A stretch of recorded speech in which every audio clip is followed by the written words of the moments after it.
السلام علیکم دوستو، امید آپ سب لوگ خیریت سے ہوں گے۔ آج ہم شروع کرنے والے ہیں پوڈ کاسٹ کی سیریز اے آئی کے ساتھ۔ تو چیٹ جی پی ٹی کے ساتھ پوڈ کاسٹنگ کریں گے۔ اس پر الگ الگ ویڈیوز آتی رہیں گی الگ الگ ٹاپکس کے ساتھ۔ فزیکل گیسٹ سے بہتر ہے کہ چیٹ جی پی ٹی کے ساتھ ہم بات چیت کریں۔ ایک تو اوتھینٹک جواب ملیں گے، دوسرا کوئی 2 نمبر انفارمیشن ہمیں نہیں ملے گی، ایگزیکٹ وہی انفارمیشن ملے گی جو اوتھینٹک ہوگی اور کافی زیادہ پلیٹ فارمز پر پڑی ہوگی۔ السلام علیکم۔ وعلیکم السلام، کیسے ہیں آپ؟ میں ٹھیک ہوں، آپ کیسی ہیں؟ جی میں بالکل ٹھیک ہوں، شکریہ۔ آپ کی کیا مصروفیات ہیں آج کل؟ ابھی اس ٹائم آپ میرے پوڈ کاسٹ میں ہیں، یوٹیوب چینل کی ویڈیو کے لیے۔ واہ، یہ تو بہت زبردست مصروفیات ہے۔ آپ کی پوڈ کاسٹ اور یوٹیوب ویڈیوز کے لیے کیا خاص منصوبے ہیں؟ آج میں آپ سے پوچھنے والا ہوں انڈیا اور پاکستان کے بارے میں، دونوں کا کمپیریزن۔ پاکستان کا موازنہ بہت سے پہلوؤں سے کیا جا سکتا ہے، مثلاً ثقافت، معیشت، سیاست اور کھیل۔ آپ کس خاص پہلو پر بات کرنا چاہتے ہیں؟ ہم تو سب سے پہلے سیاست اور معیشت پر بات کریں گے کہ پاکستان اور انڈیا میں کیا فرق ہے سیاست میں۔ سیاست میں انڈیا اور پاکستان دونوں کی الگ الگ نوعیت ہے۔ انڈیا ایک بڑی جمہوریت ہے جہاں باقاعدگی سے انتخابات ہوتے ہیں اور کئی سیاسی جماعتیں سرگرم ہیں۔ پاکستان میں بھی جمہوریت ہے، لیکن وہاں سیاسی صورتحال زیادہ متغیر رہی ہے، فوجی مداخلتیں بھی ہوئی ہیں۔ معیشت کے لحاظ سے انڈیا کی معیشت پاکستان سے بڑی ہے اور زیادہ متنوع ہے، جس میں ٹیکنالوجی اور سروس انڈسٹری کا بڑا کردار ہے۔ پاکستان کی معیشت بھی ترقی کر رہی ہے، لیکن اسے کئی چیلنجز کا سامنا ہے، جیسے کہ بجٹ خسارہ اور بیرونی قرضے۔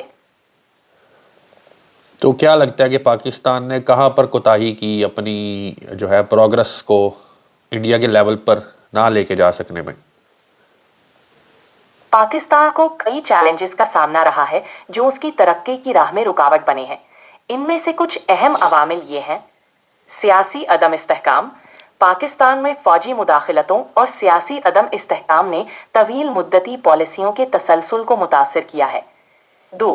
دہشت گردی اور سیکیورٹی خدشات۔ ان مسائل نے سرمایہ کاری اور اقتصادی سرگرمیوں کو متاثر کیا ہے۔ 3. تعلیم اور حیات کے شعبے۔ ان شعبوں میں ناکافی سرمایہ کاری نے انسانی وسائل کی ترقی کو محدود کیا ہے۔ 4. اقتصادی اصلاحات کی رفتار۔ کچھ اصلاحات میں تاخیر اور پالیسیوں کا عدم تسلسل معیشت کی ترقی میں رکاوٹ بن سکتا ہے۔ ان عوامل کے باوجود پاکستان میں بے پناہ صلاحیتیں ہیں اور درست پالیسیوں اور استحکام سے وہ اپنی ترقی کو مزید بہتر بنا سکتا ہے۔ اچھا، انڈیا نے ایسا کون سا کام کیا کہ وہ آج جو ہے آئی ٹی سیکٹر میں بھی ٹاپ پہ ہے، معیشت بھی اس کی گرو کر رہی ہے، کھیلوں میں بھی وہ آگے ہے؟ کیا ایسی چیز ہے جو پاکستان نہیں کر سکا؟ انڈیا نے کئی اہم اقدامات اٹھائے ہیں جو اس کی کامیابی میں معاون ثابت ہوئے ہیں۔ 1. تعلیم پر زور۔ انڈیا نے تعلیم، خاص طور پر سائنس اور ٹیکنالوجی کے میدان میں کافی سرمایہ کاری کی ہے، جس سے آئی ٹی سیکٹر میں مہارت حاصل کرنے والی افرادی قوت بڑھی۔ 2. آئی ٹی انڈسٹری کی ترقی۔ حکومت نے آئی ٹی سیکٹر کو ترقی دینے کے لیے سازگار پالیسیاں اپنائیں، جیسے کہ ٹیکنالوجی پارکس کا قیام اور آئی ٹی برآمدات کی حوصلہ افزائی۔ 3. معاشی اصلاحات۔ انڈیا نے 1990 کی دہائی سے معاشی اصلاحات کا آغاز کیا، جس میں منڈی کی معیشت کو کھولنا اور غیر ملکی سرمایہ کاری کی حوصلہ افزائی شامل ہے۔ 4. کھیلوں میں سرمایہ کاری۔ انڈیا نے کھیلوں کی ترقی کے لیے انفراسٹرکچر اور ٹیلنٹ ہنٹ پروگرامز میں سرمایہ کاری کی ہے، جس سے بین الاقوامی سطح پر ان کے کھلاڑیوں کی کارکردگی بہتر ہوئی۔ پاکستان بھی یہ سب کچھ کر سکتا ہے اور اس کے پاس صلاحیت موجود ہے۔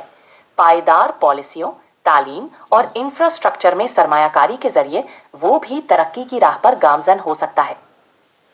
پاکستان کو سب سے پہلا کام کون سا کرنا چاہیے تاکہ وہ بھی انڈیا کے مقابلے میں ترقی کی راہ پر گامزن ہو سکے؟ پہلا کام کون سا کرنا؟ پاکستان کے لیے سب سے پہلے تعلیم کے نظام میں بہتری اور سرمایہ کاری کرنا اہم ہوگا۔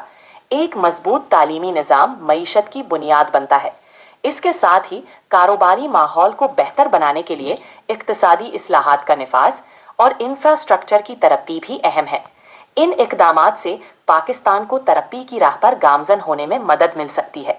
آپ کے مطابق پاکستان کے موجودہ حالات کی ذمہ داری کس چیز پر جاتی ہے؟ پاکستان کے موجودہ حالات کی ذمہ داری کئی عوامل پر عائد ہوتی ہے۔ 1.